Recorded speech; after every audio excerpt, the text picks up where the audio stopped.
ಹೊಸ ವರ್ಷದ್ದು ಸೆಲೆಬ್ರೇಷನ್ಸ್ನಲ್ಲಿ ಕೆಲವೊಂದು ನಿಯತ್ತುಗಳನ್ನು ಪಾಲನೆ ಮಾಡಿ ಅಪರಾಧವನ್ನು ತಡೆಗಟ್ಟಲಿಕ್ಕೆ ಸಾರ್ವಜನಿಕರಲ್ಲಿ ಉಡುಪಿ ಜಿಲ್ಲಾ ಪೊಲೀಸ್ ವತಿಯಿಂದ ನಾನು ಮನವಿ ಮಾಡಿಕೊಳ್ತಾ ಇದ್ದೀನಿ. ಕೆಲವು ನಿಯಮಗಳಲ್ಲಿ ಈಗ ನಾವು ಹೊಸ ವರ್ಷವನ್ನು ಆಚರಣೆ ಮಾಡಲಿಕ್ಕೆ, ಸೆಲೆಬ್ರೇಷನ್ ಮಾಡಲಿಕ್ಕೆ ಮಧ್ಯರಾತ್ರಿ 12:30 ತನಕ ಎಲ್ಲ ಕಡೆಯೂ ಅವಕಾಶ ಕೊಡಲಾಗಿದೆ. ಆದರೆ ಇದು ಲೌಡ್ ಸ್ಪೀಕರ್ ಅಥವಾ ಸೌಂಡ್ ಸಿಸ್ಟಮ್ಸನ್ನು ಮಾನ್ಯ ಉಚ್ಚ ನ್ಯಾಯಾಲಯದ ಆದೇಶದನ್ವಯ 10 ಗಂಟೆಗೆ ಅದನ್ನು ಬಂದ್ ಮಾಡಿಸಿ ಯಾರು ಪಾರ್ಟಿ ಆರ್ಗನೈಸರ್ಸ್ ಇದ್ದಾರೆ ಅವರಿಗೆ ನಿರ್ದೇಶನ ನೀಡಲಾಗಿದೆ. ಸೊ ಸಾರ್ವಜನಿಕರಿಗೂ ಅದು ಗಮನದಲ್ಲಿ ಇರಲೇಬೇಕಾಗುತ್ತೆ. ಅವತ್ತಿನ ದಿವಸ ಹೊಸ ವರ್ಷ ಸಂದರ್ಭದಲ್ಲಿ ಹಿಂದಿನ ವರ್ಷಗಳನ್ನೆಲ್ಲ ಅನಲೈಸ್ ಮಾಡಿದಾಗ ಅವತ್ತಿನ ದಿವಸ ಆಕ್ಸಿಡೆಂಟ್ಸ್ ಭಾಳ ಕಡೆ ಆಗೋದು ಕಂಡು ಬಂದಿದೆ.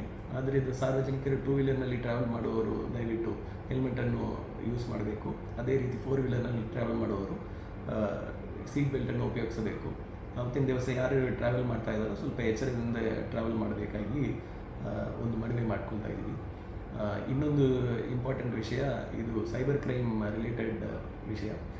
ಈ ಹೊಸ ವರ್ಷದ ಸಂದರ್ಭದಲ್ಲಿ ಹ್ಯಾಪಿ ನ್ಯೂ ಇಯರ್ ಎಂದು APK ಫೈಲ್ನಲ್ಲಿ ಒಂದು ವಾಟ್ಸಪ್ನಲ್ಲಿ ಅನ್ನೋನ್ ನಂಬರಿಂದ ಮೆಸೇಜ್ ಬರುತ್ತೆ. ಬಂದ ಮೇಲೆ ಅದನ್ನು ಕ್ಲಿಕ್ ಮಾಡಿದರೆ ಅದರಿಂದ ಹಣ ಹೋಗುವ ಸಾಧ್ಯತೆ ಇದೆ. ಸೊ ಆದ್ದರಿಂದ ಯಾರದೇ ನಿಮಗೆ ವಾಟ್ಸಪ್ನಲ್ಲಿ ಅನ್ನೋನ್ ನಂಬರಿಂದ ಮೆಸೇಜ್ ಬಂದರೆ ಅದನ್ನು ಸ್ವಲ್ಪ ವೆರಿಫೈ ಮಾಡಿ, ಆಲೋಚನೆ ಮಾಡಿ ಆಮೇಲೆ ಓಪನ್ ಮಾಡೋದು ಸೂಕ್ತವಾಗಿರುತ್ತದೆ.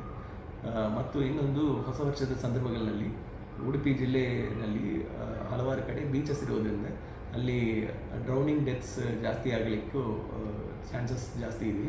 ಆದ್ದರಿಂದ ಯಾರ್ಯಾರು ಬೀಚ್ ಕಡೆ ಹೋಗ್ತಾ ಇದ್ದಾರೆ, ಇಡೀ ಬೀಚ್ ಸ್ಟ್ರೆಚ್ ಸುಮಾರು 100 ಕಿಲೋಮೀಟರ್ ದೂರ ಇರೋದರಿಂದ ಅವರು ಸಾರ್ವಜನಿಕರು ಯಾರು ಹೋಗ್ತಾರೆ ಅವರೇ ಎಚ್ಚರದಿಂದ ಇರಬೇಕಾಗಿ ಕೇಳ್ಕೊಳ್ತಾ ಇದ್ವಿ. ಎಲ್ಲೆಲ್ಲಿ ಮ್ಯಾಕ್ಸಿಮಮ್ ಜನ ಸೇರ್ತಾರೆ ಅಲ್ಲಿ ಪೊಲೀಸ್ ಸಿಬ್ಬಂದಿಗಳು ಮತ್ತು ಚೆಕ್ ಪೋಸ್ಟ್ಗಳನ್ನು ಹಾಕಲಾಗಿದೆ. ಯಾವುದೇನೋ ಇಲ್ಲಿಗಲ್ ಆ್ಯಕ್ಟಿವಿಟೀಸ್ ನಡೀತಾ ಇದೆಯಾ, ರೇವ್ ಪಾರ್ಟೀಸ್ ನಡೀತಾ ಇದೆಯಾ ಎಂಬುದ್ರ ಬಗ್ಗೆ ವಿಶೇಷ ತಂಡವನ್ನು ರಚನೆ ಮಾಡಲಾಗಿದೆ.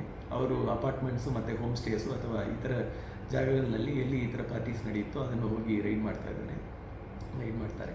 ಮತ್ತು ಅದೇ ರೀತಿಯಲ್ಲಿ ಇದು ಇನ್ನೊಂದು ಇಂಪಾರ್ಟೆಂಟ್ ವಿಷಯ ಏನಂದರೆ, ಈ ಮಾರಲ್ ಪೊಲೀಸಿಂಗ್ ಮತ್ತು ಯೂಟಿಸಿಂಗ್ ಸಲುವಾಗಿ ಯಾರಿಗೆ ಸಾರ್ವಜನಿಕರಿಗೆ ಯಾವುದೇನೋ ಇನ್ಫಾರ್ಮೇಷನ್ ಇದ್ದರೆ ತಕ್ಷಣವೇ 112ಗೆ ಕರೆ ಮಾಡುವಂತೆ ಕೋರಿದೆ.